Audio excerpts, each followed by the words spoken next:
中国政府拒绝有关将数以百万计的维吾尔和其他穆斯林被关押在集中营的报道，后来又宣称该设施是职业培训中心。最近，中国官方媒体公布的数据揭示了所谓职业培训营的规模。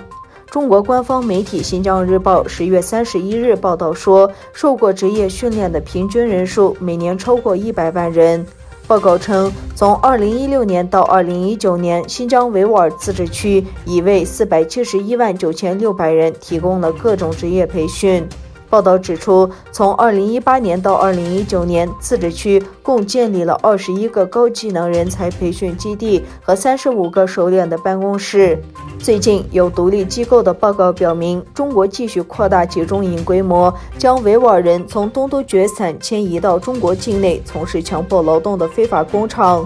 德国中国民族问题专家郑国恩最近表示，从2014年到2019年，东突厥散总共有近800万人被带到所谓职业培训中心，平均每年超过100多万人。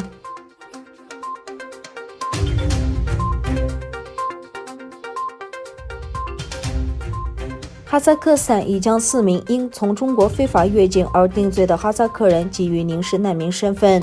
据欧亚新闻网报道，凯沙阿克汗于10月30日成为获得难民地位的最新人。内政部移民部于10月29日给予马利克巴沙加相同的待遇。卡斯特穆沙汗和穆拉格阿里穆里于10月16日收到了批候文件，他们的批候权仅有效期1年，但是他们可以选择延期。至今为止，哈萨克斯坦一直不愿意通过向逃离东突厥散的人们提供避风港来激怒北京。此前，穆沙拉和阿里穆里受到被遣返中国的危险，这种危险暂时已经消除，这被视为哈萨克斯坦政府政策改变的体现。因为前东突厥散集中营证人萨乌提拜的批候申请遭到拒绝。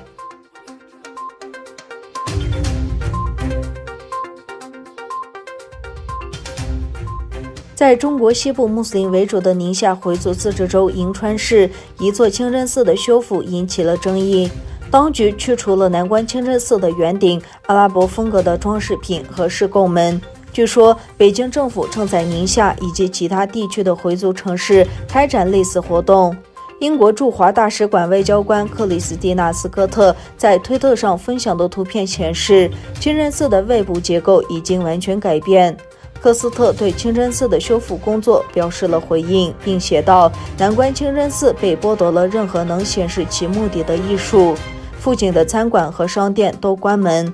根据电讯报的报道，英国外交部对以这种方式恢复历史清真寺表示不满。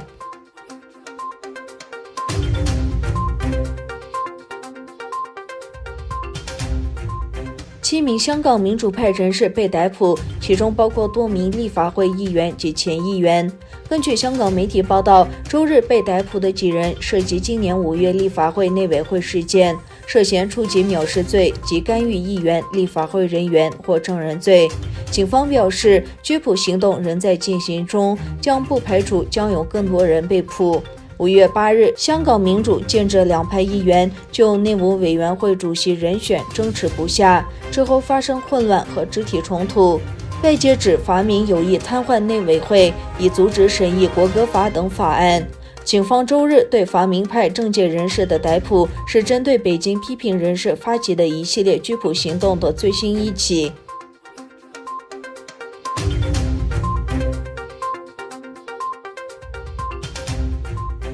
哈萨克斯坦数字发展、创新和航空航天工业部部长巴格达特穆辛10月31日在莫斯科会见了俄罗斯航天国家集团公司总裁德米特里罗戈金。根据数字发展、创新和航空航天工业部新闻中发表的消息，会谈期间，双方就哈萨克斯坦和俄罗斯在航天领域的双边合作问题，其中包括拜科努尔航天发射中心的发展进行了讨论。期间，双方还签署了关于哈俄政府间就巴伊铁列克航天综合体共建协议的补充协定书。哈萨克斯坦与俄罗斯合作的巴伊铁列克航天综合体项目的目标是建成一座可用于发射联盟5型飞船的火箭平台。项目最大的特点是具有较高的环境安全性。根据合作方案，俄方将负责提供技术支持和人员培训，哈萨克斯坦方面负责完成地面基础设施的建设和现代化改造。双方还将共同开展新型火箭的研究和开发。